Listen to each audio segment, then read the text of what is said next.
সম্মিলিতভাবে হাত তুলে দোয়া করা, জিকির করা, এর বৈধতা কোরআন এবং হাদিসের নিরিখে জায়েজ কি জায়েজ নয়, এই শিরোনামে আমরা আলোচনা করছি। এখানে দোয়া কথাটাকে নিয়ে আসা হয়েছে। দোয়া শব্দটা মুস্তারাক, এই জন্য আলোচনা করতে গেলে উসুল বুঝতে হয়। উসুল না বুঝলে আলোচনা করা যায় না। উসুল, দোয়া শব্দটা হচ্ছে মুস্তারাক, শব্দ এক, অর্থ অনেক। দোয়া শব্দটার 42টা অর্থ আছে। আজকে যে আমরা এখানে দোয়া নিয়ে আলোচনা করে, হতে পারে দোয়া শব্দের অর্থ দাঈগণ। এখানে যত আমরা দাওয়াত দিচ্ছি সবগুলো একত্রে এর পরিভাষা আরবি হচ্ছে আর দোয়া। যাই হোক, শব্দের বিশ্লেষণে অনেক কথাগুলো আসবে। তো এখানে আমি বিষয়ের শিরোনামটাকে স্থির করছি, নির্ধারণ করছি। ফরজ সালাতের পরে সম্মিলিতভাবে হাত তুলে দোয়া করা ইমাম এবং মুসল্লি, এটা জায়েজ কি জায়েজ নয়। তো এই বিষয়ে একটা কথা প্রথমেই বলে নেই। বলা হয়ে থাকে, আমাদের যারা প্রতিপক্ষ ভাইগণ এখানে আছেন বা প্রতিবাদী ভাইগণ এখানে আছেন, তাদের সম্মানের সাথে তাদের একটি কথা আমি উদ্ধৃত করছি। তারা বিশেষ ক্ষেত্রে বলে থাকেন যে আল্লাহর রাসূলের কথা কি জয়ীফ হয়, আল্লাহর রাসূলের কথা কি দুর্বল হয়। তাহলে আজ থেকে প্রায় 1250 বছর আগে জন্মগ্রহণ করেছেন ইমাম আবু হানিফা রাহিমাহুল্লাহ। নাম শুনেছেন আপনারা। 80 হিজরিতে জন্ম, 150 হিজরিতে ইন্তেকাল করেছেন। তিনি বলেছেন মিজানুল কুবরা 1 নম্বর খণ্ডের 31 নম্বর পৃষ্ঠায়, তিনি বলেছেন ইজা সাহহাল হাদিস ফাহুয়া মাযহাবি, যদি সহিহ হাদিস হয় ওটা আমার মাযহাব। তখন তো হাদিস লিখিত এইভাবে আমরা যেভাবে হাদিস পড়ছি এইভাবে ছিল না, কিন্তু তখনই উনি বলেছেন যদি হাদিস সহিহ হয় সেটা আমার মাযহাব। তাহলে বোঝা গেল জয়ীফ হাদিসের কোনো স্থান নেই। التقليد وحكمه في جوء الكتاب والسنة 20 নম্বর খণ্ড ওসিউল্লাহ মুহাম্মদ ইবনে আব্বাস, তিনি ইমাম আবু হানিফা রাহিমাহুল্লাহ একটি কথা কোট করেছেন। তিনি বলেছেন হারামুন আলা মান লাম ইয়ারিফ দালিলি আন ইয়াফতিয়া বিকালামি, ওই ব্যক্তির জন্য হারাম যে ব্যক্তি জানে না ইমাম আবু হানিফা আমি কোথা থেকে কথা নিয়ে বলেছি, যতক্ষণ পর্যন্ত এটা জানবে না, বলতে পারবে না, ততক্ষণ পর্যন্ত আমার কথা ওই ব্যক্তির জন্য বলা হারাম। সম্মানিত উপস্থিতি, ইমাম আবু হানিফা তার ছাত্র ইয়াকুবকে সতর্ক করে দিচ্ছেন। বলে যেমন আমার শায়েখ শামসুল হক সালাফি বলছেন যে আমি যখন বুঝলাম আমি আগে করছি, এখন ছেড়ে দিয়েছি। ইমাম আবু হানিফার কথা এটা, আজ থেকে 1250 বছর আগে। التقليد وحكمه في جوء الكتاب والسنة 20 নম্বর পৃষ্ঠা। তিনি তার ছাত্রকে বলছেন ইয়া ইয়াকুব ওয়াইহাকা ইয়া ইয়াকুব, হে ইয়াকুব সাবধান সাবধান, লা তাকতুব কুল্লাম মা তাসমাউ মিন্নি, আমার কাছ থেকে তুমি যাই শোনো তাই লিখো, এমনটা করো না। কেন?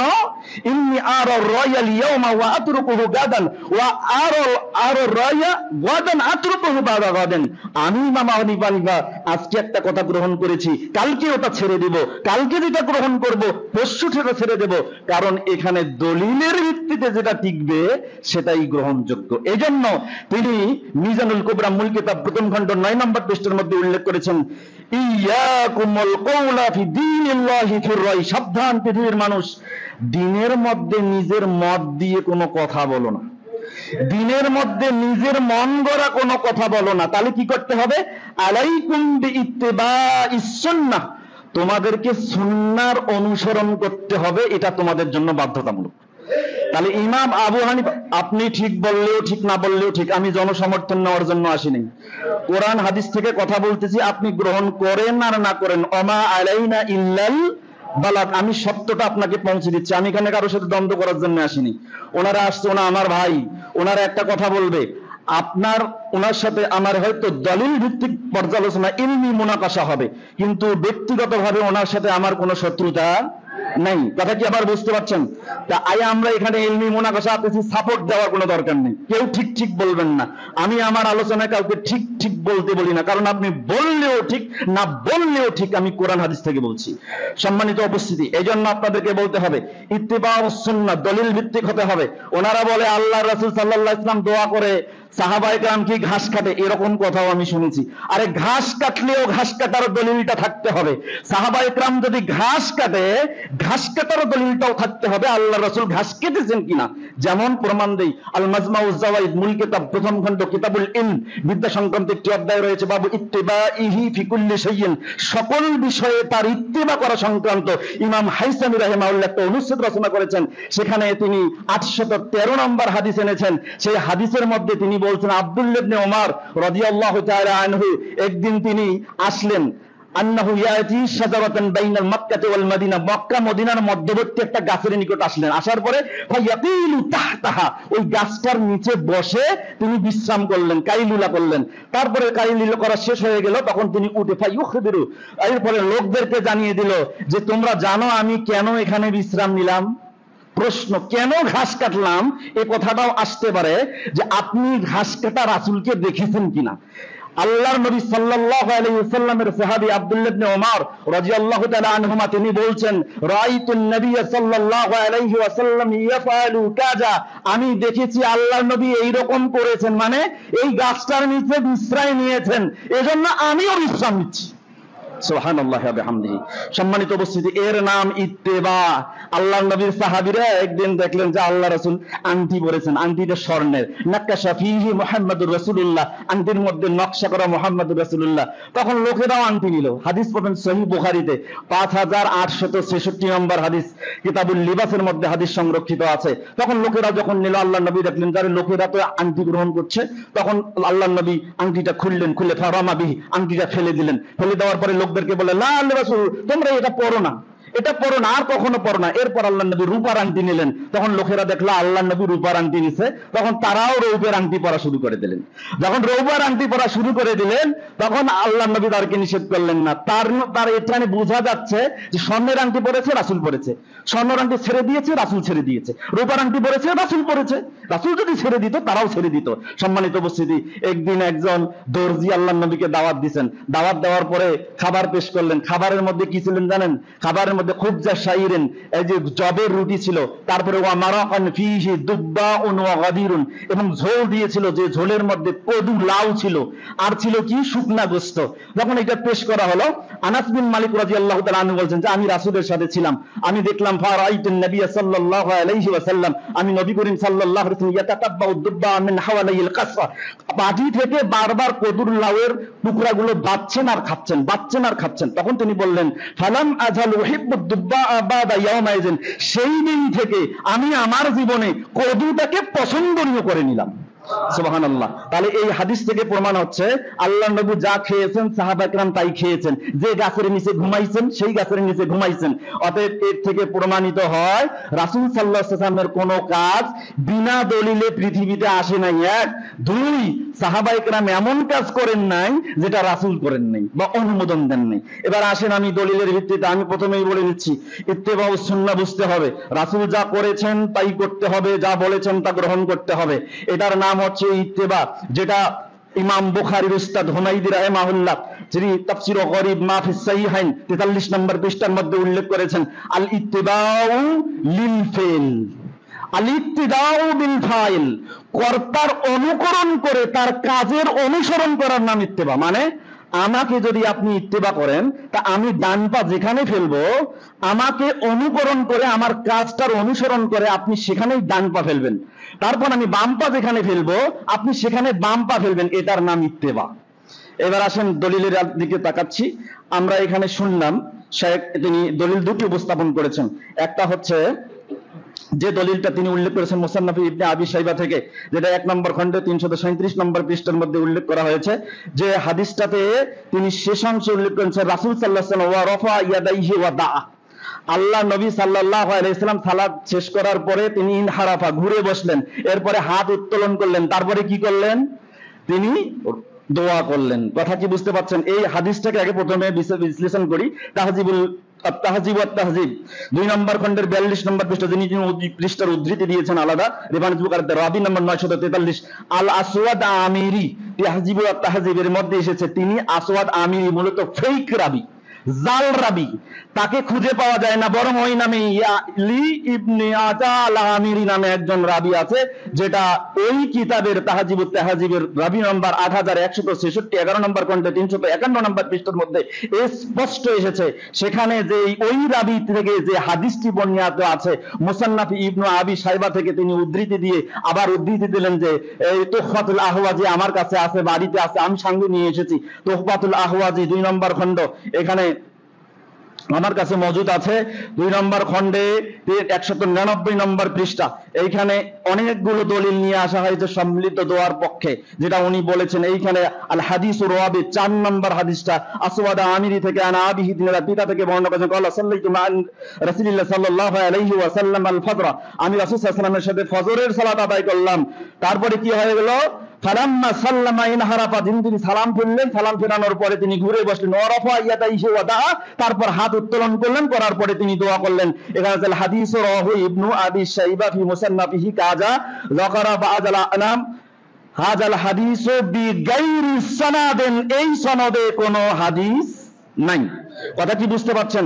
এই জন্য তিনি আব্দুর রহমান মুবারকপুরি রাহিমাহুল্লাহ তিনি এখানে এসে কসম করে বলছেন, আলামু কাইফা হুয়া সহিহ ওয়া যায়িফ, যে হাদিসটার সনদে নাই আমি কেমনে করে বলবো যে হাদিসটা সহিহ না যায়িফ?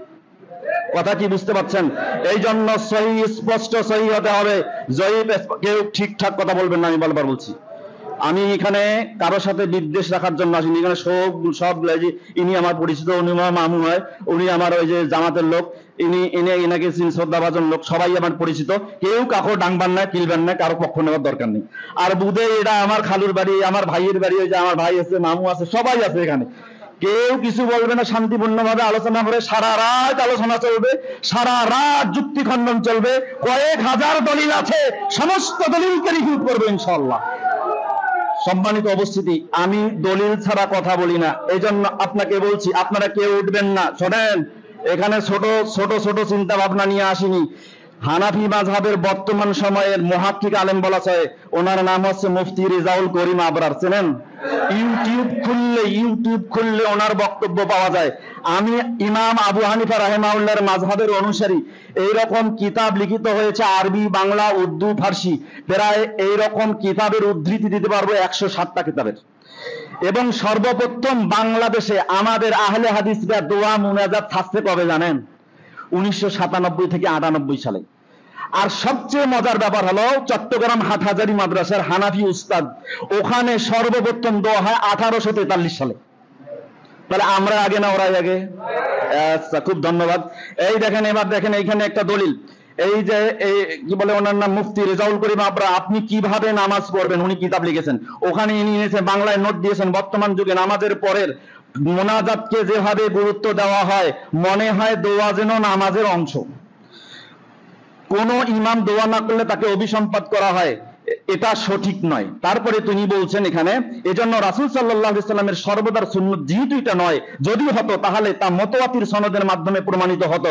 এজন্য আল্লামা ইউসুফ বানুরী রাহিমাহুল্লাহ, হানাফিদের বিখ্যাত একজন পণ্ডিত, আর আপনারা জানেন মুহাম্মদ কাসিম নানুতুবি রাহিমাহুল্লাহ, যিনি দেওবন্দি মাদ্রাসার প্রতিষ্ঠা, হক্কানে আকাইদে ইসলাম 3 নম্বর পৃষ্ঠার মধ্যে তিনি এই কথাটারও রেফারেন্স দিয়েছেন।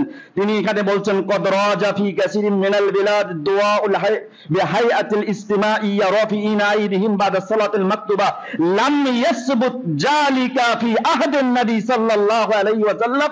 নবী করিম সাল্লাল্লাহু আলাইহি ওয়াসাল্লামের যুগে আমাদের দেশে সহ ভারতীয় উপমহাদেশে যেভাবে ফরজ সালাতের পরে হাত তুলে দোয়া করার প্রচলন আছে, এটা রাসূলের যুগে এটার প্রমাণ ছিল না। তিনি এটা উল্লেখ করেছেন। তবে তিনি বলছেন, নাআম ইউসবাতুল আদিয়াতুল কাসীরাতু বাদাল মাকতুবাতু ওয়ালাকিন্নাহা মিন গায়রি রাফিল আইদি। তবে হ্যাঁ, ফরজ সালাতের পরে আপনি দোয়া করতে পারেন, তবে সেটা হাত তুলে নয়। এই বই আছে আমার, আপনারা এখান থেকে দেখতে পারবেন। আর সবচেয়ে বড় কথা, দ্বিতীয় দলিলটা খণ্ডন করি। তিনি আরেকটা দলিল নিয়ে এসেছেন, সেটা কি? আল বিদায়া ওয়ান নিহায়া 6 নম্বর খণ্ডের 332 থেকে 33 নম্বর পৃষ্ঠা। এখানে আবুল আলা আজরামি থেকে একটা হাদিস বর্ণিত রয়েছে। এইটা হলো একটা ইতিহাস, প্রথমে মনে রাখবেন, এই কিতাবের যতগুলো বর্ণনা আছে মোটামুটি 1137টা রেফারেন্স ছাড়া কোনো দলিল নাই, অথচ বেদায়া ওয়ান নেহায়া অনেকগুলো খণ্ড 1137টা ছাড়ার কোনো দলিল নাই যেগুলোর প্রমাণ নাই। এই জন্য ঐতিহাসিক দৃষ্টিকোণ থেকে শুরু করে সালাফরা থেকে শুরু করে এতক্ষণ পর্যন্ত মুতাআখিরিন আলামা কেউ এইগুলোকে দলিল হিসাবে গ্রহণ করে নাই। এখানে তিনি হাদিসটা পড়েছেন, আমি হাদিসটা একটু পড়ি। উনি যেভাবে পড়েছেন তিনি বলেছেন জাআলান নাসু ইয়ানজুরুনা ইলা সিরাবিশ শামস ইয়ামনাউ মারাতান বালাগাস সালিসা। এই দেখেন এইখানে এসে যখন তিনি দোয়া করছিলেন, কোথায় করছিলেন? ফরজ সালাত শেষ করার পর মাঠে গেলেন। মাঠে গেলে কি গাড়ি বসছেন? হাঁটু গাড়ি বসছেন, সেটা উনি অনুবাদ করছেন, আমি করি নাই।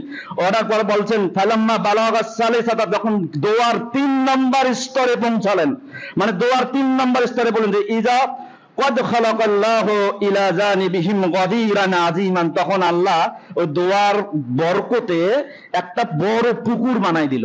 পুকুর বানাই দিল, সেখানে কি হলো? মেনাল মা, পানি ছিল। মাশা ওয়া মাশা নাসুত ইলাইহি, তখন তিনিও ওই আবুল আল হাজরামি সেই পুকুরের কাছে গেলেন, লোকেরাও গেল। তারপরে কি হলো?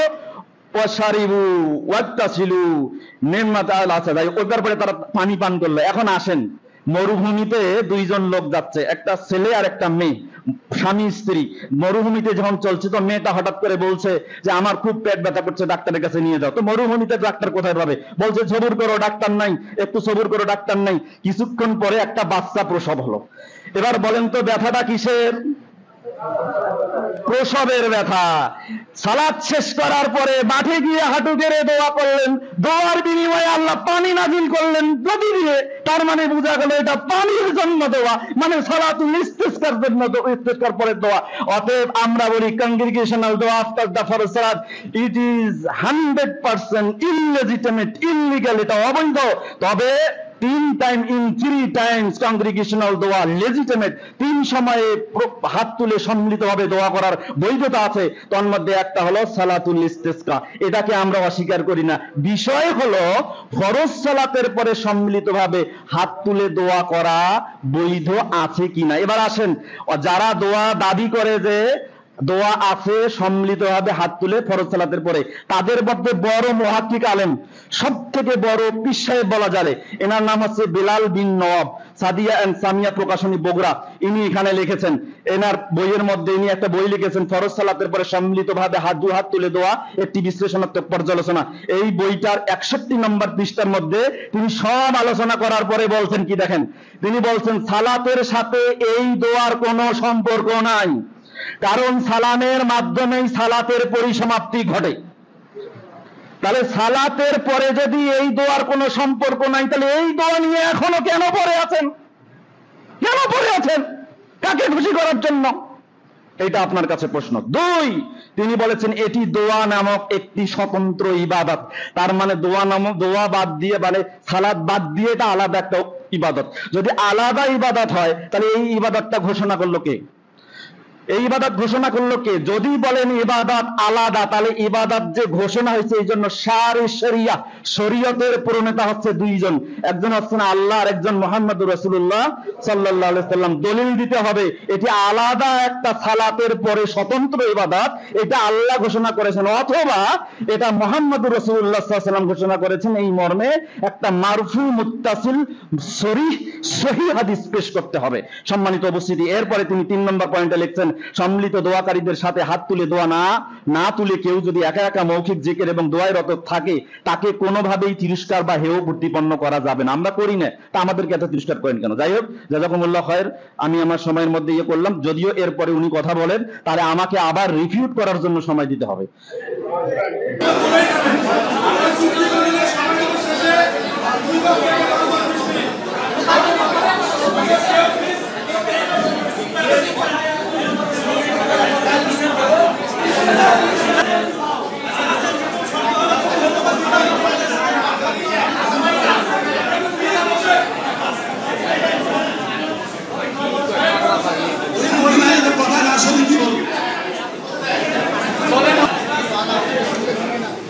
ভাই আমি সব বলতেছি, আমি বলতেছি, আমি বলছি কি বলেন আপনাদের কাছে সত্য মিথ্যা যাচাই করতেছি। কিছুক্ষণ পর আমরা বলছি, তখন কি বলবো? ভাই শোনেন, আপনারা শোনেন, আপনারা নীতি রীতি সব পরিহার করে আপনারা সভাপতির মাধ্যমে আপনারা আমাকে কথা বলেন। আপনারা বিশৃঙ্খলাভাবে সভাপতির অনুমতি ছাড়া কথা বলতেছেন।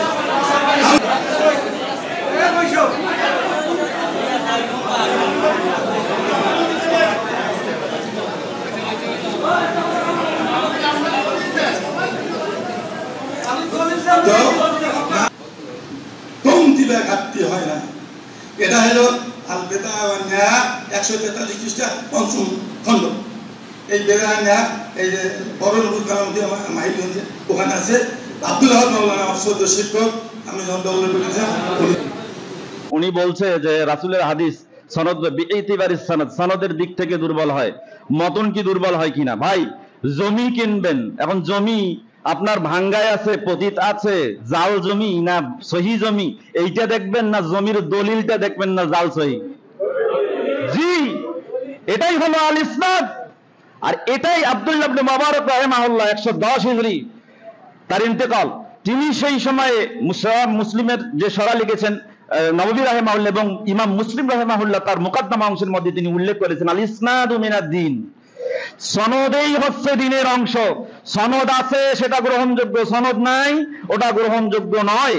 আমি প্রথমেই বলছি, ইতিহাস থেকে আপনি ওই আবুল আলা আজরামি নিয়ে বসে আছেন সালাতুল ইস্তিসকা, আর আমি এটা বললাম 0.1 সেকেন্ড যদি ধরি বলে এই হাদিসটা এই ইতিহাসটা সহি, তাহলে বললাম যে এটা ইস্তিসকার। ইস্তিসকা বাদ দেন, ওর সনদেই তো নাই, নিবেন কি? সনদেই নাই, দলিলে নাই, নিবেন কি? সনদ নাই তো সেটা চলবে না, সেটা সহি হোক জয়ী হোক ওইটা আমার দেখার বিষয় না। 2 নম্বর কথা আসেন, তিনি বললেন ইমাম আহমদ নিফার রাহিমাহুল্লাহর উদ্ধৃতি দিয়েছি। আমি ইমাম আহমদ নিফার সর্বশেষ যে উদ্ধৃতি দিয়েছি তিনি মনে হয় শুনেন নাই। তিনি বলেছেন ইয়াকুমুল কওলা ফি দীনিল্লাহি বিররাই, আন্দাজি মন গড়া ব্যাখ্যা করবেন না আল্লাহর দ্বীনের মধ্যে, আন্দাজি করবেন না। কি করতে হবে? আলাইকুম বিইত্তিবাইস সুন্নাহ, তুমি সুন্নাহর অনুসরণ করো। সুন্নাহ কি?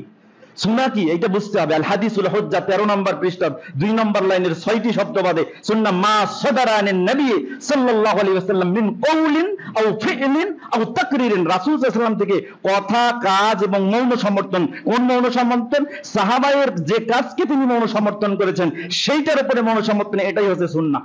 আমাদেরকে সুন্নাহর অনুসরণ করতে হবে। আল্লাহ রাসূল বলেছেন কিনা স্পষ্ট ভাবে আছে কিনা, ফরজ সালাতের পরে সম্মিলিতভাবে হাত তুলে দোয়া করার বিষয়টি আল্লাহ রাসূল সাল্লাল্লাহু আলাইহি ওয়াসাল্লাম করেছেন কিনা, সম্মিলিতভাবে সাহাবায়ে কেরামকে নিয়ে দোয়া করেছেন কিনা, এটা আমাদের দেখার বিষয়। সাহাবায়ে কেরাম করেছেন, আল্লাহর নবী সমর্থন দিয়েছেন কিনা, এটাই আমাদের দেখার বিষয়। 3টি ভিত্তিতে যদি দলিল আসে আলহামদুলিল্লাহ আমরা মেনে নেব। তিনি একটা হাদিস নিয়েছেন না, আইয়ুদ দোয়া ইয়াসমাউ, আরে দোয়ার তো প্রসঙ্গই নাই।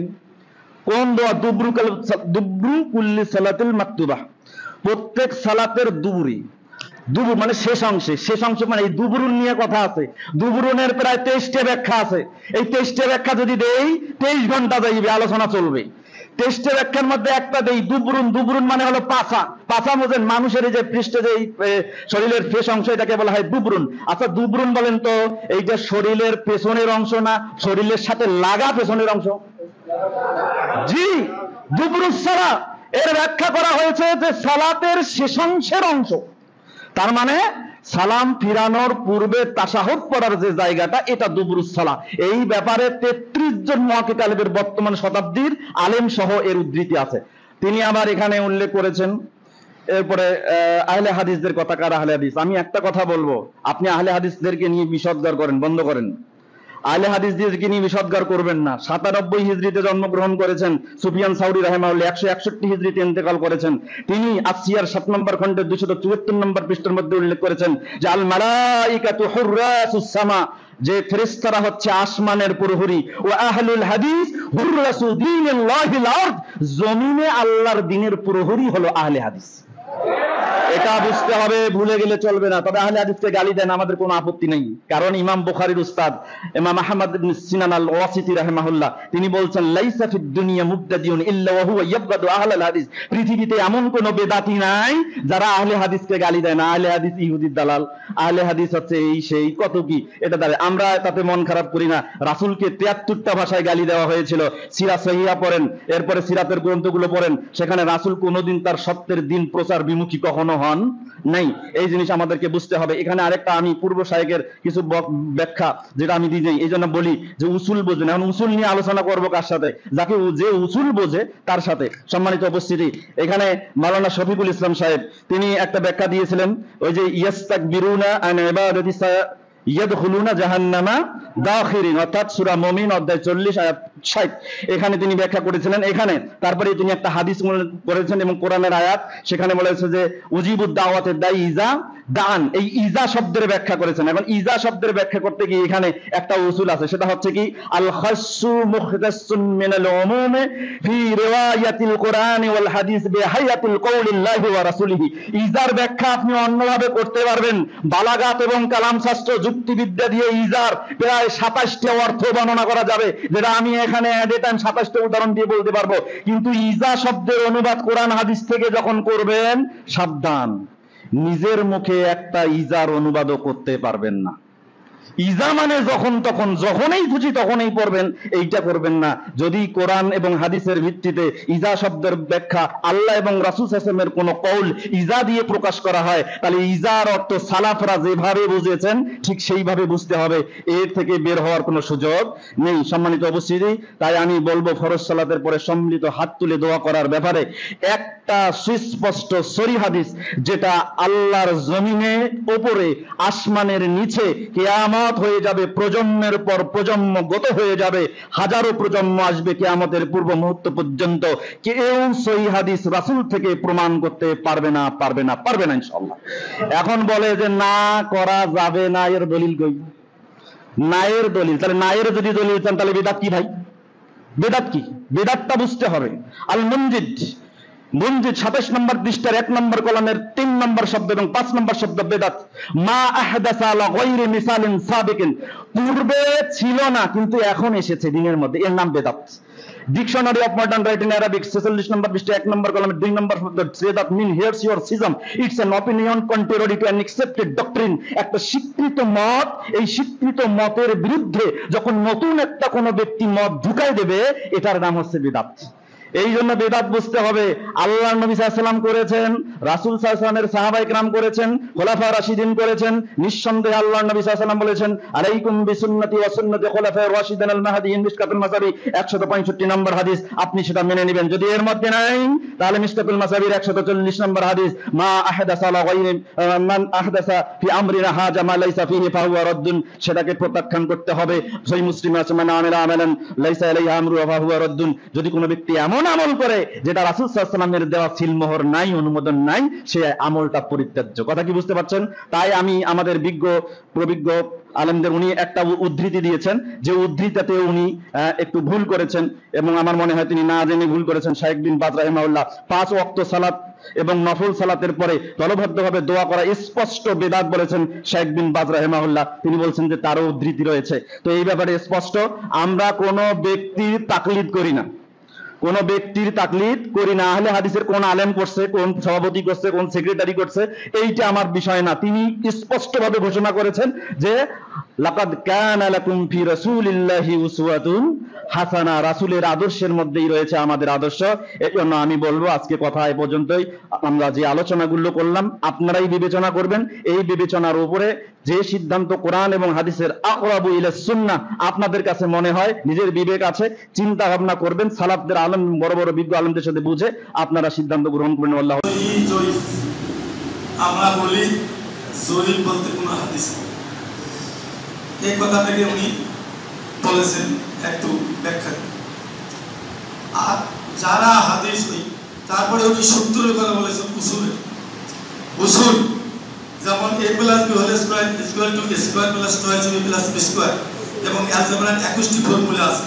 এই ফর্মুলা না বললে অ্যালজেব্রা, আলজেব্রা থেকে অ্যালজেব্রা শব্দের মনীষী তৈরি করেছে, এর কোনো সমাধান হবে না। তো লিকুল হাদিসের যোজন, যোজআন, লিকুল হাদিসের যোজন, সনাদন মানে অমতন। প্রত্যেকটা হাদিসের অংশ হচ্ছে দুইটা, একটা হচ্ছে সনদ আর একটা হচ্ছে মতন। লাউলাল মাসনাদ লাকালা মানসা মাশা, যদি সনদ বা হাদিস বর্ণনা করার ধারাবাহিকতা না থাকতো, যার যা খুশি তাই বলতো, কিন্তু সনদের কারণে বলেন। এখন এই জয়ীফ হাদিস নয়, জয়ীফ হইতে হাদাসানা ফলানো আরবি হলে এই অমুক থেকে হাদিস বর্ণনা করে শুনেছেন, এই সনদটা হইল দুর্বল, মানে ওই মুখটা খুব খারাপ, তার কথা বিশ্বাসযোগ্য নয় এমন যদি কোনো ব্যক্তি হাদিস বর্ণনা করে সেইটা হলো দুর্বল সনদ, কিন্তু হাদিসটি দুর্বল নয়। কথা কি বুঝতে পারছি? তারপরে সনদ মত আর ইমামে আজম আবু হানিফা রাহিমাহুল্লাহ সম্পর্কে উনি বলেছেন সর্বসম্মতি করে আহলে হাদিসের সব সময় আন্না আবা হানিফা কানা ইয়াতীমান ফিল হাদিস। যখন হানাফির সঙ্গে বাদ ছিল তখন এই কথা আমরা সবাই বলছি, ওরা বলছে আমরা বলছি। আবু হানিফা রাহিমাহুল্লাহ তিনি হলেন ইমামে আজম, সর্বশ্রেষ্ঠ ইমাম, বড় ইমাম। তিনি হাদিস বিশারদের ব্যাপারে দুর্বল ছিলেন। তার নামে একটা হাদিস দেখাইছে মুসনাদ ইমাম আজম। তার একটা ছাত্র এই বইটা লিখে তার নামে উপহার দিয়েছে। এখন ইমামে আজম আবু হানিফা রাহিমাহুল্লাহ তিনি বলেছেন এজা সাহাবা মাযহাব, তিনি বলেছেন যখন সহিহ হাদিস নেবা, সহিহ হাদিস নয়, সহিহ হাদিসে তোমার প্রস্তুতি আগে তো সবাই দেওয়া হচ্ছে, ওটা হলো তিনি বলেছেন 80 হিজরিতে জন্ম 100 হিজরিতে মৃত্যু। এখন উনি বলেছেন আমি যেটা মতবাদ দিলাম যে আবু হানিফার মতাদর্শ বিশ্বের মধ্যে কোটি কোটি মানুষ আহলে হাদিস আপনারা কয়টা আছে? আহলে হাদিসের পাকড় বাংলাদেশ, ভারত, বাংলাদেশ, পাকিস্তান আর অন্য কোথাও আছে? আমাদের ইতিহাসের ভাষায় বলে ওয়াহাবি আন্দোলন, মৌলানা আব্দুল ওয়াহাব দেওবন্দি, তার যত মুহাদ্দিস এই পাকড় মুহাদ্দিস সবগুলো আব্দুল ওয়াহাব মরহুমের ছাত্র। এবং যে ফতুয়া নাজিরিয়া যিনি প্রথম আহলে হাদিসের গোড়াপত্তন করে গেছেন তিনি ফতুয়া নাজিরিয়ার মধ্যে এই হাদিসগুলো নিয়ে আসছেন। আর এই মুহাদ্দিসের চরিত্র এই হাদিসটা কি বলে তওবাতুল আওয়াজিদের মধ্যে আছে, সেটা পরে বলতেছি। এখন এই যে ইমাম আবু হানিফা বললেন আমার কথাগুলা যদি রাসূলের হাদিসের সাথে একাত্মতা হয়, মিল হয়ে যায়, সেই যে মাযহাবি মানে সহিহ হাদিস না, মাযহাবি মানে মত, তখন আমার মত বাতিল হয়ে ওই হাদিসটাকে আপনারা আমল করবেন। কথা বলছেন এই সহিহ মানে সাহা মানে সহিহ হাদিস না, সাহা মানে একমত হয়ে যাবে। যেমন সূরা নাস এবং ফালাক, সূরা নাসের মধ্যে নাস শব্দটা 5বার আছে, 5টা অর্থ আছে। যারা দোজুভার গ্রাজুয়েট বা এমএ বা high school student of high school তারা তো গ্রামার আছে 100 বার পড়াবেন।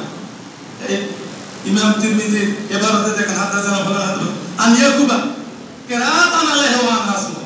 হযরত ইমাম তিরমিজি রাহিমাহুল্লাহ তিনি যখন ইমাম ইয়াকুব রাহিমাহুল্লাহ ক্লাসে ছাত্রদের পড়াতেন তিনি দেওয়ালের আড়ালে থেকে শুনছেন। আর হাদিস ওইটা উল্লেখ করেছে আমার শ্রদ্ধেয় শিক্ষক ইমাম ইয়াকুব রাহিমাহুল্লাহ আমাকে ক্লাসে পড়ানোর বাইরে করিয়ে দিয়েছে। তিনি যখন অন্য ছাত্রকে পড়াইছেন আমি ওতে বসে শুনছি, সেই হাদিস এই বুখারী তিরমিজিতে লিখি। তাদের চরিত্র কত মহৎ ছিল, সেই চরিত্রের মধ্যে আমরা কখনো কলুষ লাগাতে পারি না। তিনি আর ওই না ওই মোসান্নেফ ব্যবসায় 5টা সহিহ হাদিস নিয়ে আসছে ফরজ নামাজ হাত তুলে দেওয়া। আর যে 65 জায়গায় হাত তুলেছেন সেটা কথা বললেন না কেন? আর যে 65 জায়গায় ওই যে তিরমিজির হাদিস ওয়ান আবি মুহাম্মদ বাহিনী রাদিয়াল্লাহু তাআলা আনহু قال قيل يا رسول الله أي الدعاء أسمعه وفي أي الدعاء أسمعه قال ذوق الله إلى الآخر وتوبر صلاة المكتوبة ফরজ নামাজের পরে আর তাহাজ্জুদ নামাজের পরে দোয়া একটা চেক করি। এই যে 65 জায়গা যে হাত তুললেন এই 65 জায়গা কোন কোথায় কোথায় আছে সেটা কথা আপনারা বলেন। সবাই আমরা হাদিস মানি না, সেই কথা তো বলেন না। ইরা দিতেই আরা না দিতেই এটা দেখেন ওটা না দেখেন একই কথা বলছেন।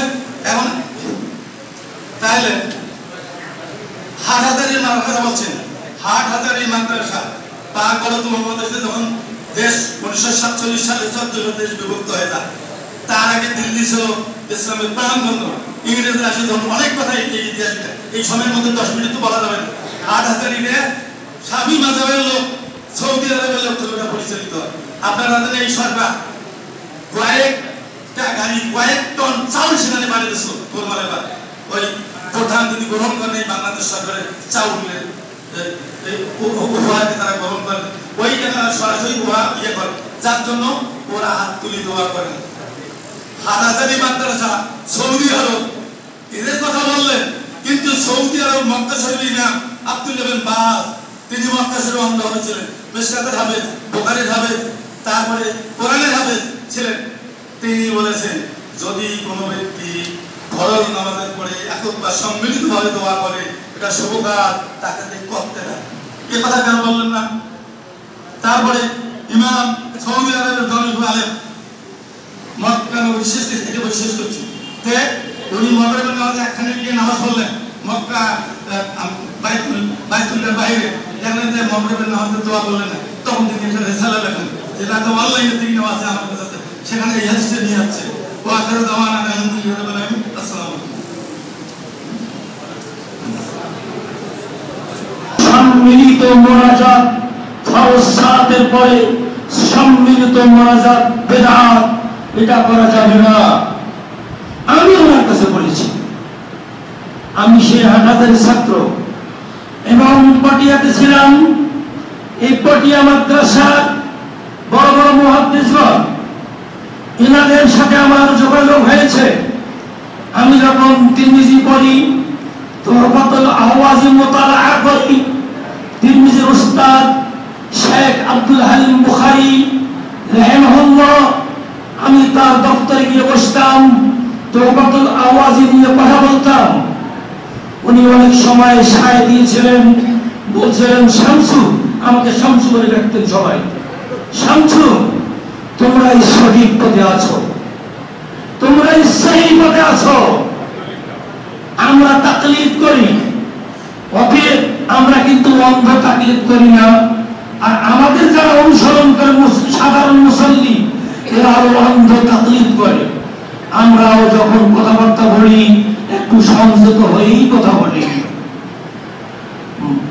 আমি আবু দাউদ শরীফ করেছিলাম, যে ওস্তাদের কাছে তিনিও মৃত্যুবরণ করেছেন, আব্দুল মাহমুদ সারাহ বুখারী, আবু দাউদের সারাহ আমি মুতালাআ করতাম, পরে ওস্তাদের সাথে বসতাম, ডিসকাস করতাম।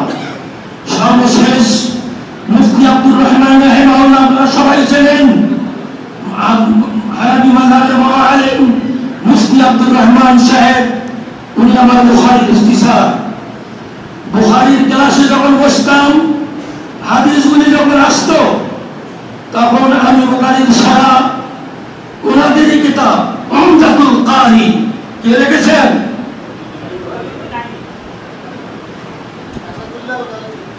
ভারতের আলেম, এই দেওবন্দের বড় আলেম, হানাফি মাযহাবের বড় আলেম উমদাতুল কারি, আমি ওটা মুতালাআ করতাম। মুতালাআ করে আমি উস্তাদের সাথে বসতাম, কোনোদিন ক্লাস হতোই না।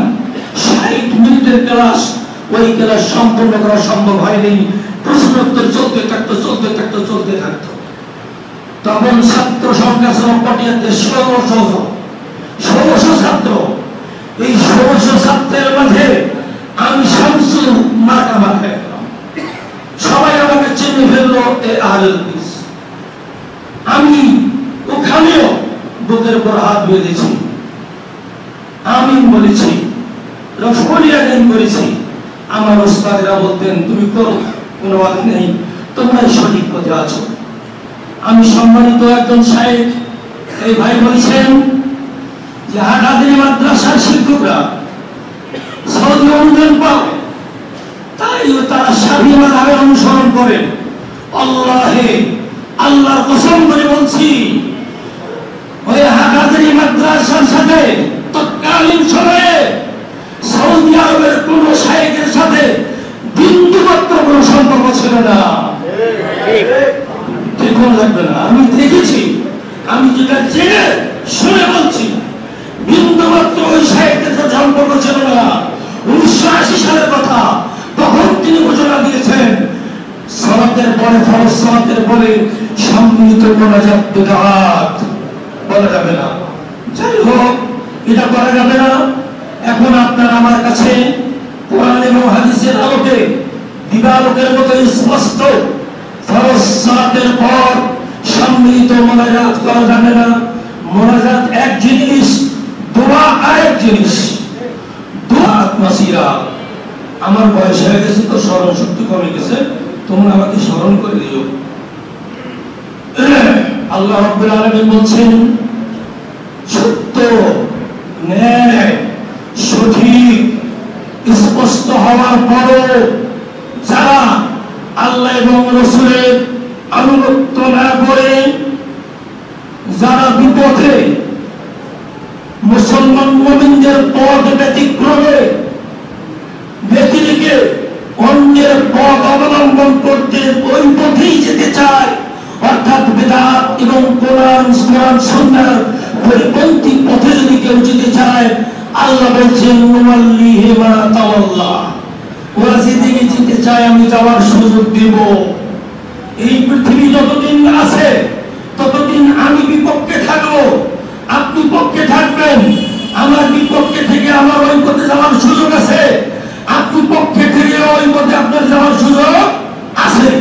কিন্তু আল্লাহ বিশেষে বলছেন অনুসলিহি জাহান্নাম রাখবো সব আলেম ওলামাকে, দুই পক্ষের আলেম ওলামার নিকট আমার বিনীত আহ্বান, বিনীত অনুরোধ, সত্যের কাছে, কোরআন এবং হাদিসের কাছে তথা আল্লাহ এবং আল্লাহ রাসূলের সঠিক বিধানের কাছে আমরা যদি সবাই সারেন্ডার করি, তাহলে আল্লাহ রাব্বুল আলামিন আপনার আমার সকলের মর্যাদা দুনিয়াতে বৃদ্ধি করবেন এবং পরকালেও আল্লাহ রাব্বুল আলামিন জাহান্নাম থেকে মুক্ত করবেন।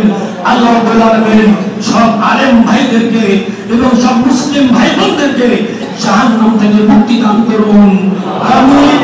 এইভাবে আমি আমার বক্তব্য শেষ করছি এবং আজকের মাহফিল এখানে আমি শেষ করতে চাই। আমরা সবাই দোয়া করি, সুবহানাকা আল্লাহুম্মা ওয়া বিহামদিকা আশহাদু আল্লা ইলাহা ইল্লা আনতা আস্তাগফিরুকা ওয়া আতুবু ইলাইক। আসসালামু আলাইকুম ওয়া রাহমাতুল্লাহি ওয়া বারাকাতুহু।